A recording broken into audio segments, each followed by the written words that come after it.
Hello guys, നിങ്ങളെല്ലാവരും തമ്മിലും ക്യാപ്ഷനിലൊക്കെ കണ്ട പോലെ തന്നെ എൻ്റെ ബർത്ത്ഡേക്ക് കിട്ടിയ കുറച്ച് ഗിഫ്റ്റ്സ് എല്ലാം കാണിക്കുന്ന ഒരു ചെറിയ കുഞ്ഞു വീഡിയോ ആണിത്. അപ്പോൾ വീഡിയോ ഇഷ്ടപ്പെടുകയാണെങ്കിൽ വീഡിയോ എന്തായാലും ലൈക്ക് ചെയ്തും സബ്സ്ക്രൈബ് ചെയ്തൊക്കെ സപ്പോർട്ട് ചെയ്യണേ. അപ്പോൾ എന്തായാലും നമുക്ക് സമയം കളയാണ്ട് ബർത്ത്ഡേ വിശേഷങ്ങളിലേക്ക് കടക്കാം. ഇത്തവണത്തെ എൻ്റെ ബർത്ത്ഡേ ഞാൻ വളരെ സിമ്പിളായിട്ടാണ് സെലിബ്രേറ്റ് ചെയ്തത്. സാധാരണ എല്ലാ കൊല്ലവും നമ്മൾ കേക്കൊക്കെ കട്ട് ചെയ്യാറുണ്ട്, അതുകൊണ്ട് തന്നെ കേക്ക്സ് എല്ലാം നമ്മൾ കട്ട് ചെയ്തായിരുന്നു. പിന്നെ അൺഎക്സ്പെക്റ്റഡ് ആയിട്ട് എൻ്റെ കസിൻസ് വന്നതുകൊണ്ട് നമ്മൾ അവരെല്ലാവരും കൂടിയാണ് കേക്ക് കട്ട് ചെയ്തത്.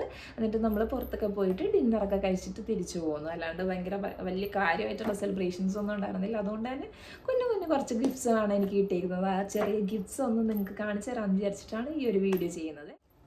ഫസ്റ്റ് വൺ വരുന്നത് ഈ ഒരു കോഡ് സെറ്റാണ്. ഒരു കുർത്തി അല്ലെങ്കിൽ കോഡ് സെറ്റ് എന്ന് പറയാം. കുർത്തി സെറ്റാണ്, പാൻറ്റും ടോപ്പും വരുന്ന ടൈപ്പ് ഒരു കുർത്തി സെറ്റാണ്. ഞാൻ വാങ്ങിക്കുമ്പോൾ ഇതൊരു പ്ലെയിൻ ആയിട്ടുള്ള ഒരു കുർത്തി സെറ്റായിരുന്നു. പിന്നെ ഞാൻ അതിലൊരു ബീഡ് വർക്ക് ചെയ്തെടുത്തതായിരുന്നു. അപ്പോൾ കുറച്ചും കൂടി ഡിഫറെൻ്റ് ആയിട്ടുണ്ടാവും തോന്നി.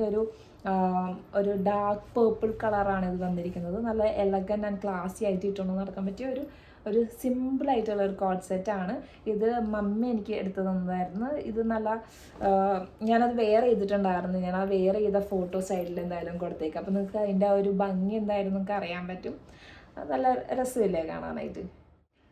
സെക്കൻഡ് വൺ വരുന്നത് ഈ ഒരു ടോപ്പാണ്. ഇതൊരു ലവ് അറ്റ് ഫസ്റ്റ് സൈറ്റ് എന്നൊക്കെ വേണമെങ്കിൽ പറയാം. ഞാൻ ആ ഷോപ്പിൽ ചെന്നപ്പോഴത്തേക്ക് എനിക്ക് ആ ഫസ്റ്റ് തന്നെ എനിക്കിഷ്ടപ്പെട്ട ഒരു ഒരു ഡ്രസ്സോ എ ലൈൻ കുർത്തിയോ അങ്ങനെ എന്ത് വേണേലും അതിനെ വിളിക്കാം. എങ്ങനെ വേണേലും നമുക്കത് സ്റ്റൈൽ ചെയ്യാം. എ ലൈൻ കുർത്തിയായിട്ട് സ്റ്റൈൽ ചെയ്യണമെങ്കിൽ അങ്ങനെ ചെയ്യാം, അല്ലെങ്കിൽ ഒരു ഡ്രസ്സായിട്ട് വേറെ ആണെങ്കിൽ അങ്ങനെ ചെയ്യാം. ഞാൻ ഇതുവരെ വെയർ ചെയ്തിട്ടില്ല. വെയർ ചെയ്യുവാണെങ്കിൽ ഞാൻ അതിൻ്റെ ഫോട്ടോയും കൂടെ സൈഡിൽ അപ്ഡേറ്റ് ചെയ്തേക്കാം. ഇല്ലയെന്നാണെങ്കിൽ എൻ്റെ ഇൻസ്റ്റാഗ്രാമിലോ യൂട്യൂബിൽ എങ്ങനെയാണെന്ന് വെച്ച് കഴിഞ്ഞാൽ ഷോർട്സ് ആയിട്ട് ഞാനിത് അപ്ലോഡ് ചെയ്യുന്നതായിരിക്കും. നല്ലൊരു ബീഡ് വർക്ക്സും ഒരു പാർട്ടി വെയർ ആയിട്ടൊക്കെ ഇടാൻ പറ്റുന്ന ടൈപ്പ് ഒരു ഞാനിത് ഫ്രോക്കായിട്ട് ഇടാനാണ് കുറച്ചും കൂടെ പ്രിഫർ ചെയ്യണത്. അപ്പോൾ എന്തായാലും ഒരു ഫ്രോക്കാണ് എടുത്തത്. ഇതെൻ്റെ ചേച്ചിയാണ് എടുത്തു തന്നത്. ചേച്ചിയുടെ വക ഗിഫ്റ്റായിരുന്നു. നെക്സ്റ്റ് വൺ വരുന്നത് ഈ ഒരു ബ്ലാക്ക് ഷർട്ടാണ്. ഇത് സുഡിയോന്ന് എടുത്തേക്കണ ഒരു ബ്ലാക്ക് ഷർട്ടാണ്. ഇതെൻ്റെ ഫ്രണ്ട് എനിക്ക് എടുത്തു തന്നതായിരുന്നു. ഇതാണ് ഞാൻ എൻ്റെ ബർത്ത്ഡേയുടെ അന്ന് വെയർ ചെയ്തിരുന്നത്. ഞാനതിൻ്റെ ഫോട്ടോസ് ഉണ്ടെങ്കിൽ സൈഡിൽ ഞാൻ അറ്റാച്ച് ചെയ്തേക്കാം. ഇതൊരു ബ്ലാക്ക് ഒരു പ്ലെയിൻ ഒരു ഷർട്ടാണ്. നമ്മളൊരു കാഷ്വലായിട്ടൊക്കെ ഇടാൻ പറ്റിയ ജീൻസിൻ്റെ ഒക്കെ ടോപ്പായിട്ട് വെയർ ചെയ്യാൻ പറ്റിയ ഒരു കാഷ്വൽ ഷർട്ട്. നെക്സ്റ്റ് എനിക്ക് കിട്ടിയ ഗിഫ്റ്റ് എന്ന് പറയുന്നത് ഈ ഒരു പെർഫ്യൂംസ് ആണ്. ഈ 2 പെർഫ്യൂംസ് ആണ്. ഇത് പെർഫ്യൂമിൻ്റെ ഒരു സെറ്റാണ്. ഇതൊരു ബോഡി ലോഷൻ, ഇതൊരു ട്രാവൽ സൈസ്ഡ് ഒരു പെർഫ്യൂം, പിന്നെ ഇത് വന്നിട്ട് ഒരു ബോഡി മിസ്റ്റാണ്. അപ്പോൾ ഇതൊരു നല്ല ഫ്ലോറൽ കൈൻഡി ഒരു പെർഫ്യൂം സെറ്റാണ്. ഇതും ഒരു പെർഫ്യൂമാണ്. റീസെൻ്റ്ലി ഞാനൊരു പെർഫ്യൂം അഡിക്റ്റായി മാറിക്കൊണ്ടിരിക്കുന്നതുകൊണ്ട് എന്തായാലും ഫ്രണ്ട്സും അതിനനുസരിച്ചാണ് ഗിഫ്റ്റ് വരുന്നത്. ഇത് നല്ലൊരു ക്യൂട്ട് പാക്കേജിംഗ് ആണ് വന്നിരിക്കുന്നത്. ഇതിൻ്റെ അകത്തുള്ള ഒരു പാക്കേജിംഗ് എന്ന് പറയുന്നത് വളരെ ക്യൂട്ടായിട്ടുള്ള ഒരു പാക്കേജിംഗ് ആണ്. അതിൻ്റെ ഒരു പിങ്ക് കളറിൽ നല്ല ക്യൂട്ടായിട്ട് വന്നിരിക്കണില്ലേ. ഇതിൻ്റെ സ്മെല്ലും നല്ല അടിപൊളിയാണ്. ഒരു സിമ്പിളായിട്ടുള്ളൊരു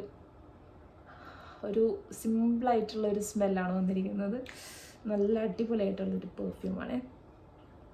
ഗിഫ്റ്റ് ചെയ്യാനൊക്കെ നല്ല പറ്റണ ടൈപ്പ് ഒരു പാക്കേജിങ് അല്ലേ. Last but not the least ഇതാണ്.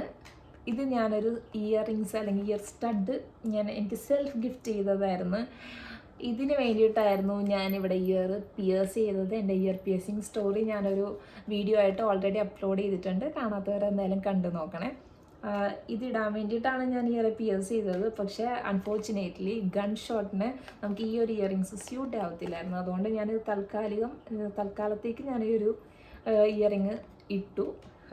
ഇനി 1 മാസം വെയിറ്റ് ചെയ്താലേ നമുക്കത് മാറ്റിയിട്ട് ഇതിടാൻ പറ്റുള്ളൂ. ഇതിട്ടേനാൽ കുറച്ചും കൂടി ഭംഗിയായിരിക്കും എന്ന് എനിക്ക് തോന്നണത്. ഞാൻ അതും എന്തായാലും ചേഞ്ച് ചെയ്ത് കഴിയുമ്പോഴത്തേക്കും ഞാൻ ഒരു വീഡിയോയോ ഫോട്ടോയോ ആയിട്ട് ഞാൻ അപ്ഡേറ്റ് ചെയ്തേക്കാം. ഇത് ഒരു ഇൻസ്റ്റാഗ്രാം പേജിൽ നിന്ന് ഞാൻ ഓർഡർ ചെയ്തതായിരുന്നു. സെറനിറ്റി ജ്വൽസ് എന്നാണ് ഇൻസ്റ്റാഗ്രാം പേജിൻ്റെ പേര്. ഇതൊരു സിൽവർ ഇയറിങ്സ് ആണ്, ഗോൾഡ് പ്ലേറ്റഡ് ആണിത്. നല്ല ഭംഗിയിലേ കാണാനായിട്ട്. ഇതായിരുന്നു എൻ്റെ സെൽഫ് ഗിഫ്റ്റ്.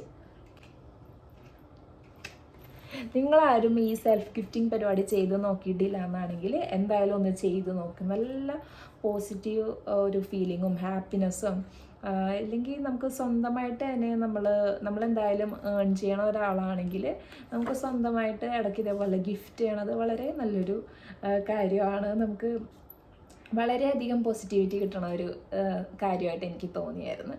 നിങ്ങളെന്തായാലും ട്രൈ ചെയ്തിട്ടില്ലെങ്കിൽ ട്രൈ ചെയ്ത് നോക്കണേ. ഗിഫ്റ്റ്സ് കിട്ടുന്നതും കൊടുക്കുന്നതും എനിക്ക് വളരെയധികം സ്പെഷ്യലായിട്ടുള്ളൊരു കാര്യം തന്നെയാണ്. അപ്പം നമുക്ക് വേണ്ടിയിട്ട് ഒരാൾ എഫേർട്ട് എടുത്ത് നമുക്കൊരു ഗിഫ്റ്റ് തരാനായിട്ട് അത്രയും നല്ല പ്ലാൻ ചെയ്ത് ചെയ്യുന്നുണ്ടെങ്കിൽ അതെപ്പോഴും നമുക്ക് ക്ലോസ്ഡ് ഹാർട്ടായിട്ട് വയ്ക്കേണ്ട ഒരു കാര്യമാണ്. അപ്പോൾ അതിൻ്റെ ക്ലോസ്ഡ് ഹാർട്ടായിട്ടുള്ള കുറച്ച് സ്പെഷ്യൽ ആൾക്കാർ എനിക്ക് തന്ന ഗിഫ്റ്റ്സാണ് നിങ്ങളിപ്പോൾ കണ്ടത്.